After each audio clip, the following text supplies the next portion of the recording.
প্রায় এক বছর চেঞ্জ আজকে হচ্ছে 22তম দিন। আর আজকে ভিডিওটা শুরু করতেছি আমরা ফেনী থেকে। সকালে উঠতাম, উঠে দেখতে সবাই নাস্তা করে ফেলছে। লাস্টে আমি নাস্তা করতে বসলাম। নাস্তা করে চলে আসলাম একটু ছাদে এসে একটু বসলাম। আর এদের ছোট বোন দুষ্টামি করতেছে, অভয় এখানে মোবাইল টিপতেছে। আর এখানে কিন্তু দেখেন অনেকটা টাইম হয়ে গেছে, কিন্তু তারপর অনেক পরিমাণে ঠান্ডা লাগতেছে, কিন্তু শীত লাগতেছে। এরপর গেলাম স্নান করলাম, স্নান শেষ করে আসছি একটু ছাদে একটু রোদ শুকানোর জন্য। এরপর গিয়ে দেখি সবাই ভাত খেতে বসে গেছে। আর এদিকে সৈকত দেখতেছে ঘুমাইতেছে। যাই হোক, আমরা খাওয়া দাওয়া করতে বসে গেলাম। এদিকে ছোট বোন খাওয়া দাওয়া করতেছে।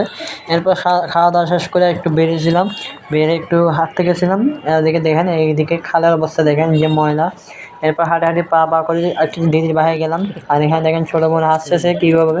এরপর আসি দেখছি দিদি এখানে ধান সিদ্ধ করতেছে। আসলে গ্রামের অঞ্চলগুলো এইভাবে ধান সিদ্ধ করা হয়। আর আজকে কিন্তু সন্ধ্যা না হতে এখানে কুয়াশায় পড়ে গেছে। এরপর আমরা বাসায় চলে আসলাম, বাসায় সেখানে বাদাম সিদ্ধ করতেছি। এরপর বাদাম সিদ্ধ করে শেষ করে আমরা খাওয়া দাওয়া করতে বসছি। বাদাম শেষ করে আমরা নাস্তা করলাম। নাস্তা শেষ করতে করতে আপনার চ্যানেল সাবস্ক্রাইব করে পাশে থেকে বেল আইকন অন করে দেন। Thank you for watching.